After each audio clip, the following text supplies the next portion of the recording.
Lesson 8.2, the line of symmetry and the vertex. It should say and the vertex. So please add that to yours. Line of symmetry and the vertex. All right, our outcome here. Identify the line of symmetry and vertex. We are going to calculate the line of symmetry and vertex. And we are going to answer the question, how does the value of a in standard form quadratic function affect the quadratic? Okay? So we're going to answer that question by the end of this. So we kind of have two separate things going on here. All right, number one. First of all, just the line of symmetry. Look at this. The line of symmetry makes something a mirror object. You could cut this A in half. If I flip it over, it's going to land on itself. The same thing with this picture. The same thing with a butterfly. If I chop that butterfly in half and flip him over on himself, he's going to have the same markings, the same imprints. Everything is going to match up. Okay? We've done line of symmetry. That's kind of an elementary thing. All right. Now we got to move to the line of symmetry with a quadratic. So pick an example that you want to get down, and we need to look at the line of symmetry. Where can I place this dotted line so that it cuts this parabola, remember the bowl shape, in half, and it's equal on both sides, a mirror of itself? Well, right here, right there. So that, oops, whoopsie, I moved him. That line of symmetry goes right through the origin. Okay, can you see that? Let me zoom. There he is. Okay. All right. What about this red one? Where can I put, where's his line of symmetry? All right. Go ahead and give yourself a little drawing. Here, we'll use red since they match. Right there. That's the line of symmetry. That cuts that parabola into two equal halves, okay? And when you would put them together, they would make a nice whole parabola.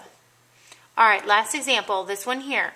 This one is upside down. That must mean that A was negative. Very good. All right. Line of symmetry, right there. Going to cut that bad boy in half, okay? That's all that the line of symmetry means, okay? So here's your formal definition that you can write down. The line of symmetry creates a mirror image through the vertex of the parabola. That is super important. Look at that. Is that a max or a min right there? That's the maximum because it's going up. It also is the vertex. It's the highest point. It's where it starts to change. It was going up. Now it's going to come down. Right here, the line of symmetry goes through the vertex. Okay? This one has a max or a min. A min. Good. This one here too, right there, that's the vertex. Go back and label that. That is going to be so important for you to know that word and where that is. Okay? All right, next one. Oopsie, not supposed to see that yet. All right, now, it's not enough just to be able to look at it and say, oh, look, there's the line of symmetry. You have to be able to calculate it, okay? And I'm going to teach you how to do that. All right? So the first thing you need to recall is what is the general formula for a quadratic formula. This should say standard form. What is, let's just change that, the standard form. All right, take a minute, write that down, because I know that you've memorized it by now. There he is. F of x equals ax squared plus bx plus c. You have got to memorize this, okay? It is absolutely imperative. Second, the line of symmetry through the vertex is given by the formula below. You ready for it? Another formula that you're going to have to memorize. Okay? Let me zoom down so you can see the whole thing. There he is. Oop. Ooh. There we go. Okay? X equals negative b over 2a. And yes, you have to memorize that. That is the formula for finding the vertex. That either minimum point or that maximum point. Negative b over 2a. All right, you ready? Here we go. Calculating the line of symmetry and the vertex. So we're going to actually be able to calculate that vertex right there. Now, let's go ahead and put it on there. Oh, look there. There's our line of symmetry where it starts to change. And we have, it goes through our minimum point. Now, I'm going to get my pen. I'm going to put a dot right there on the vertex. Now, here's what I want you to do. Just looking at that graph, what's the vertex? What's the ordered pair for the vertex? Well, I go over on my x-axis, -3. And then I go, oopsie, that was my y. What am I doing? X is 4. 4, comma, -3. Okay, so 4, comma, -3. Now, that is with a picture. That was easy. We could look at that and we could see what was going on. Now you have to be able to do it by hand. So we need this, okay? We're going to start at the beginning. We already know what our answer is. It's 4, comma, -3. But we have to do it with math. X equals -b/2a. All right, well, we need to label our pieces. This guy is A, this one is B, and that one is C. And I'm getting that just from our standard form, okay? So -b, well, who's B? I hope you're saying it's -8. That sign is like your nose. Remember what I said, the sign is like your nose. It's attached, okay? So you have to put the negative sign, because that's part of the formula, plus the -8, which goes in there, all over 2 times A. Well, what's the value of A? What number is in front of that X? You say, Miss Sargent, I don't see a number. Well, that's good. But what is it? There's an imaginary number there. It's a 1. Okay? So, -b/2a means negative times -8 all over 2 times 1. Okay, go ahead and calculate x, and then I'm going to show you the answer. Here we go. All right. You should have gotten negative times a negative is a positive. 2 times 1 is 2. 8 divided by 2, that's 4. Didn't we already find that? Right here, when I did it correctly, x was equal to 4. So that's the one part of our ordered pair. How do you think I can go back and find y? Where can I put that 4 to figure it out? Look, what variable is right there? X. I can put my 4 there, and I can put my 4 there. So do it. Get out your calculator and put a 4 squared minus 8 times 4 plus 13. Let's see. Let's see if we can do this in our head. 4 times 4 is 16 minus, what's 8 times 4? 32 plus 13. I'm going to take a stab at it, but you calculate it. I'm thinking it should come up to be -3. There's my ordered pair. 4, comma, -3. You just mathematically found that vertex point, the line of symmetry. All right, you ready for another one? Here we go. All right, do it again. Here's now our next parabola. Look, this one's going upside down, so our vertex point is at the top, a maximum. So let me put our line of symmetry on there.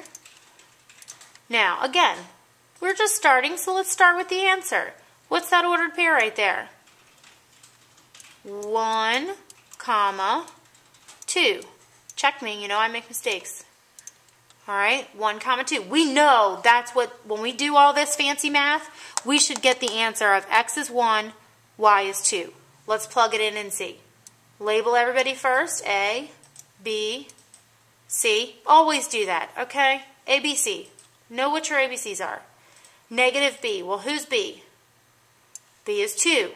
Always bring down that negative sign. And until you get good, put parentheses around whatever B is. Okay? You'll get good where you don't have to do that eventually. Over 2, 2's part of the formula, times A. Well, what's A? A this time is -1. All right, I'm going to pause it here. You go ahead and calculate x, and we'll check it on the flip side, see if you're right. All right, there it is. -2, 2 times -1, that was -2. -2 divided by -2, oh, that gave me 1. Am I right so far? So far, so good. All right. Now, how do we find y? Because you know an ordered pair is made up of x, comma, y. Plug in your 1. Let's get out a pen. Let's do red this time. Oh, oopsie. Red, where'd you go? All right. Negative times 1 squared. So, -1 squared plus 2 times 1 plus 1. 2 times 1 is 2 plus 1. Let's see. This would be -1. These are going to cancel. And there's my 2. There it is. X is equal to, y is equal to 2. X is equal to 1. We just mathematically calculated our vertex. Okay? Some of you might be saying, how'd you get negative 1 here, Miss Sargent? It's right here. The only thing being raised to the power is the 1. It's 1 times 1, and then you drop the negative sign. Okay? Remember, unless it has those parentheses, the only thing being raised to the power is the number right in front of it. There are no parentheses there. So it's just the 1 being squared, and then you bring down the negative sign. Okay? All right, I'm going to let you do this one. I want you to pause it, and I want you to try to figure this out on your own. And I'll tell you what, if you get this right on the flip side, you are doing a fantastic job, because this is hard, being able to calculate the vertex. All right, I'm going to be quiet. You go for it.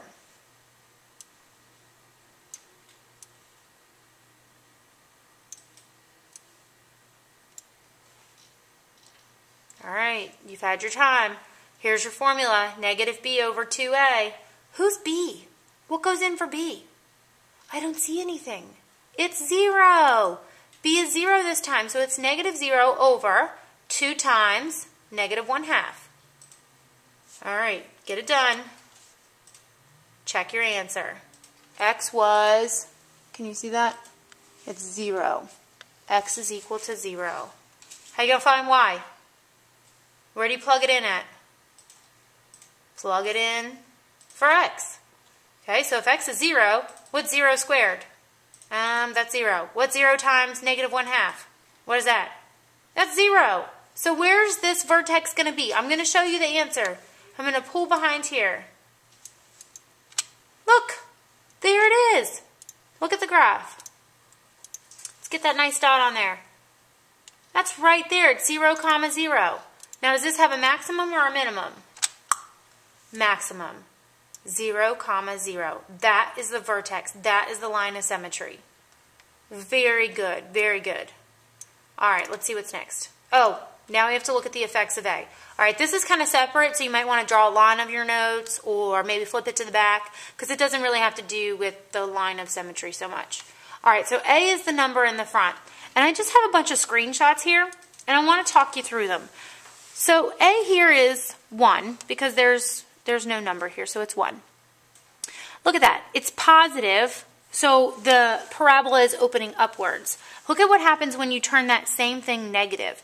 It just makes it open downwards. So if it has a negative A, so the coefficient of x, the constant is negative, the parabola is going to open upside down. If we have 3x squared, look at how much skinnier that gets compared to x squared. Okay? It starts getting more narrow. And then look at negative 3x. Again, he's just flipped upside down. Now look at what we do when we do 10. Look at how much more narrow that gets. Okay? So the greater than 1 that it gets, the more narrow that it gets. Okay? Less than 1, the wider or the fatter it's going to get, the more spread out. Okay? The bigger basin that you're going to have. So that's the effect of A. So the bigger the number, the more narrow, the more skinny it's going to be. All right? Take a minute, give yourself a sketch of those, and then we'll do those in class as well. And this is what you needed to remember. The larger A is, the more narrow the parabola will be. If A is negative, the parabola will be upside down. All right, I'm going to go back to this so you can finish getting your sketches. I would try to calculate those vertexes again. See if you can get them by yourself. They are formulas that you are going to have to memorize.